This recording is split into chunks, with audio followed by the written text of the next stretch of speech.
परभणी जिल्ह्यातील पाथरी शहरात साईबाबावर आधारित ओम भक्ति फिल्म्स निर्मित हिंदी चित्रपट पाथरी साई के सत्य की खोज एक ऐतिहासिक सत्य घटनेवर आधारित या हिंदी चित्रपटाची निर्मिती पाथरी येथील रहिवासी आणि निर्माते श्री जयप्रकाश टेहरे यांची घेतलेली एक खास मुलाखत। मुलाखतीदरम्यान त्यांनी सांगितले की या चित्रपटासाठी लवकरच ऑडिशन घेण्यात येणार असून लवकरच चित्रपटाचे चित्रीकरण करण्यात येणार असल्याचेही त्यांनी मुलाखतीदरम्यान सांगितले। पाहूया एक नजर। आपण पाहत आहात एसकेएफ न्यूज सलमान सय्यद सोबत। आज आमच्या सोबत आहेत परभणी जिल्ह्यातील पाथरी शहरातील प्रसिद्ध असलेले जयप्रकाशजी टेहरे। आपण नाव ऐकलंच असेल की पाथरीचे साईबाबा यांच्यावर आधारित म्हणजे पाथरी साई सत्य की खोज हा हिंदी चित्रपट लवकरच प्रदर्शित होणार आहे। आमच्या सोबत या चित्रपटाचे निर्माते दिग्दर्शक जयप्रकाशजी टेहरे आहेत। आपण त्यांच्याशी जाणून घेणार आहोत। सर, परभणी जिल्ह्याच्या पाथरी शहराच्या एक छोट्याशा शहरामध्ये आपण राहतात, इथं आपला जन्म झालेला आहे। आपल्या मनामध्ये कशी संकल्पना झाली की आपण साईबाबांच्या आधारावर एक चित्रपट काढावं, काय सांगणार याच्या बाबतीत आपण, आणि हा चित्रपट कधी आपल्याला पाहायला मिळेल किंवा प्रदर्शित होणार आहे? ही संकल्पना माझ्या मनामध्ये कळत न येतच होती की काहीतरी आहे वेगळं हे। परंतु ज्यावेळेस साईबाबाचा या ठिकाणी उगम झाला किंवा पाहण्यात आलं की तसंच साईबाबाचं जन्मस्थान आहे, तेव्हा माझ्या लक्षात आलं की 100% यावर आपण काहीतरी वेगळं काहीतरी करून दाखवूया किंवा एखादा चित्रपट यावर करूया, जसं ज्याने की शिर्डी साईबाबावरती आधारित मनोज कुमारने पिक्चर काढला होता शिर्डीवर, तसं आपण आपल्या गावामध्ये साईबाबा सत्य खोजवर पिक्चर हिंदीमध्ये का काढू नये असं माझ्या मनामध्ये आलं आणि मी ठरवलं की आपण गावातल्या लोकांच्या सहकार्याने हा पिक्चर आपण प्रदर्शित करावा। पहिली पिढी आपली की आपण हे साहित्य सत्य साईबाबावर जे चित्रपट काढतात, आपल्याला याचा अनुभव वगैरे काय आहे का? त्याचे बरेचसे अनुभव आहेत की ज्यावेळेस मी 10वीला होतो त्यावेळेस अभ्यास करत होतो, मला माहित नव्हतं की ह्या ठिकाणी साईबाबाचं जन्मस्थान आहे म्हणून। त्या ठिकाणी मी अभ्यास करताना रात्रीच्या वेळेस मी आतले दारा खिडक्या बंद करून झोपलो होतो। त्यावेळेस माझी तब्येत पण बरोबर नव्हती, मला टायफॉइड झाला होता। पण अचानक अशी एक व्यक्ती आली ज्याने त्याच्या डोक्याला त्याने रुमाल बांधलेला होता आणि त्याने माझ्या डोक्यावर हात फिरवला आणि सकाळी बघतो तर काय आतली सगळी दारं खिडक्या उघड्या होत्या। तर हा एक मला चमत्कार झाला की असं का झालं। मग नंतर लक्षात आलं की ज्यावेळेस काम चालू झालं त्यावेळेस कळलं की अरे साईबाबांनी दर्शन दिलेलं आहे मला, आणि खरोखर मी सांगतो तेव्हापासून माझी प्रगती झाली आणि आज मी त्याच्यामुळं पुढे आलेलो आहे। तसं पाहिले तर आपण सोनार समाजाचे आपलं सोनाराचा धंदा सुद्धा आहे आणि आपण प्रसिद्ध आहे पाथरी शहरामध्ये। टेहरे परिवार म्हटलं तर कोणी ओळखते। मग आपण व्यावसायिक असताना चित्रपट सृष्टीकडे कसं वळला?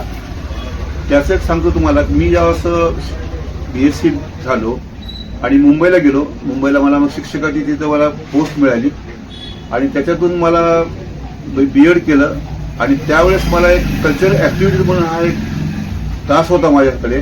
मी सायन्स आणि मॅथ्स शिकवत होतो आणि कल्चरल ऍक्टिव्हिटी मला एक तास मिळाला। त्या तासातून मी मुलांना डान्स ड्रामा शिकवत होतो, परंतु मी मागे राहिलो आणि नंतर मला असं ठरवलं की आपण पण याच्यामध्ये उतरावं आणि मी त्यात उतरलो। आतापर्यंत माझे 7 पिक्चर झालेले आहेत, त्या प्रत्येक 7 पिक्चरमध्ये मी रोल केलेले आहेत। त्यातले 2 शॉर्ट फिल्म मी स्वतःच केलेले आहेत आणि 3 स्वतः मी प्रोड्यूस पिक्चर केलेले। 2 शॉर्ट फिल्म पण प्रोड्यूस केल्या आणि 3 मोठ्या फिल्म पडद्यावरच्या सुद्धा मी प्रोड्यूस केल्या। त्याच्यामध्ये पहिला माझा पिक्चर आहे हे आपलं चिल्लारी, मी स्वतः प्रोड्यूस केला। त्याच्यानंतर ब्लॅक नाईट हा पण चित्रपट प्रदर्शित केला आणि एक प्रेमाची लाट लागली वाट हा सुद्धा मी चित्रपट प्रदर्शित केला। परंतु याच्यामध्ये जे 2 पिक्चर आहेत चिल्लारी आणि ब्लॅक नाईट, मला याच्यामध्ये चेतन पेंडसे हा एक कलाकार आहे, त्याच्यानंतर दिग्दर्शक आहे, रायटर आहे आणि प्रोड्युसर आहे। त्याची मला मोठे मनाचा जर मला सल्ला दिला त्याचा मला भरपूर त्याचा बनाव फायदा झाला। आणि दुसरी गोष्ट अशी की त्याचबरोबर मी बऱ्याचशा पिक्चरमध्ये पण काम केलेलं आहे, म्हणजे प्रत्येक पिक्चरमध्ये मी कामच करत होतो आणि याच्यात पण मी काम केलेलं आहे। अशा तऱ्हेने माझ्या जवळ 7-8 पिक्चरमध्ये मी काम करून स्वतः दाखवलेलं आहे काम करून, आणि मी स्वतः पिक्चर पण प्रदर्शित केलेले आहे। जसं आपण सांगितलं की आपण 7 पिक्चरमध्ये काम केलेले, दिग्दर्शनमधून आपल्या शिक्षणाखाली सुद्धा चित्रपट तयार झालेले। सध्या पाथरी शहरामध्ये जे सत्य साईबाबावर आधारित जे चित्रपट आपण काढताय याला जसं की फायनान्सर वगैरे असतात, डायरेक्टर वगैरे असतात, आपल्यासोबत कोणी आहे का? पात्रीची कोणी जनता म्हणजे कोणी ज्येष्ठ नागरिक वगैरे आपल्याला काही सपोर्ट वगैरे करतात का? हो आहे. माझ्याबरोबर या ठिकाणी ॲडव्होकेट वकील तळेकर साहेब आहेत. त्याच्यानंतर या ठिकाणचे जे माजी नगरसेवक जे मुंजाजी भाले आहेत ते माझ्याबरोबर आहेत आणि एक प्राध्यापक म्हणून नाईक जे सर आहेत ते पण माझ्याबरोबर काम करत आहेत. शिवराज नाईक त्यांचं नाव आहे, ते पण आहे. जसं की मागल्या मुलाखतीमध्ये आपल्यासोबत एक सिने अभिनेत्री प्राध्यापक डॉक्टर योगिता महाजन तळेकर या सुद्धा आपल्याला मार्गदर्शन करतात. हो, त्यांचं पोस्ट प्रोडक्शन आहे आणि त्या मला त्याच्यामध्ये मदत बरीचशी करणार आहेत. त्यांच्याकडे एक मोठी टीम आहे. त्यांनी मला सुद्धा आश्वासन दिलं आणि त्यांनी सांगितलं की मी तुम्हाला याच्यामध्ये भरपूर मदत करीन आणि सगळ्या गोष्टी तुम्हाला मी सांगत असते. आणि दुसरी गोष्ट म्हणजे असं आहे की माझ्याबरोबर जे मुंबईचे आहेत हे आपले योगेश महाजन, ते रायटर डायरेक्टर आहेत, ते सुद्धा आमच्याबरोबर काम करणार आहे. चित्रपटाचं पटलेखन वगैरे कोण करणार? योगेश महाजनच, कथा पटकथा त्यांचीच आहे. आपलं ऑडिशन वगैरे जे मुलांचं कलाकारांचं घेण्यात येणार आहे, तर आपलं काही डिसाईड वगैरे झालेलं? हो, आम्ही ठरवलं की ह्या पिक्चरमध्ये बरेचसे कलाकार लागणार आहेत आणि त्यासाठी आम्हाला ऑडिशन घेणं अत्यंत गरजेचं आहे. आणि ऑडिशनमधूनच आम्ही पूर्ण महाराष्ट्रात म्हणा किंवा बाहेरातून जे काही लोक येतील, मुलं येतील, त्यातून आम्ही निवडणार आहोत. ऑडिशन घेण्यासाठी आपण कलाकारांकडून काही फीस वगैरे काय असं ठेवणार नाही? नाही, अजिबात नाही. तो तर आमचा भागच नसतो. आम्ही मुलांना ऑडिशनचे पैसे पण मागत नाही. मुलं जे काही आम्ही कलाकार करतो त्यांना आम्ही मानधन पण देतो. विदाऊट मानधनचं आम्ही कोणत्याही कलाकारांना काम देत नाही. कवर आपली सुरुवात होणार आहे चित्रपटाची? आता स्टोरी लिहिण्यास सुरुवात जर केली तर पडल्यास 6 महिने लागतातच आणि दिवाळीनंतर आमचा बहुतेक चान्स आहे, आम्ही शूट करण्याची तयारीत आहोत. या चित्रपटाचं चित्रीकरण कुठं होणार असं? मोस्टली करून पाथरी शहरात जास्त होईल, कारण साईबाबा जन्मस्थान पाथरी असल्यामुळे आम्हाला या ठिकाणी बरेच त्यांचे स्पॉट माहिती आहेत. 26 आमच्याकडे आहे त्यांच्या आलेल्या नोंदी, त्याप्रमाणे आम्ही विचार करणार आहोत आणि त्या ठिकाणी शूट करण्याची तयारीत आहोत. आमच्या चॅनलच्या माध्यमातून इच्छुक कलाकारांना, ज्या कलाकारामध्ये कलाची गुण असतात, आवड असतात, अशा कलाकारासाठी काय मेसेज देताना आपण? नक्कीच आम्ही ज्यावेळेस आम्ही ऑडिशन देऊ त्यावेळेस तुम्ही अवश्य या. तुमचं जे योग्य असेल तर तुम्हाला 100% चान्सेस मिळेलच, एवढं नक्की. आणि आम्ही कोणाला नाराज करणार नाही. कोणतं त्यांना काम मिळेलच एवढे आम्ही गॅरंटी देतो. आपण एक परभणी जिल्ह्याच्या छोट्याशा पाथरी शहरामध्ये राहतात. कशी संकल्पना आली की आपण चित्रपट सृष्टीच त्याकडे वळावं म्हणून? कसं आहे माहिती का, जर मी शिक्षक होतो त्या ठिकाणी माझं एक माझा तास होताच, मग असं वाटलं मला की काम म्हणून मी याच्यात उतरून येत आणि मी त्याप्रमाणे उतरलो आणि माझी सक्सेस झाली पिक्चर सगळे.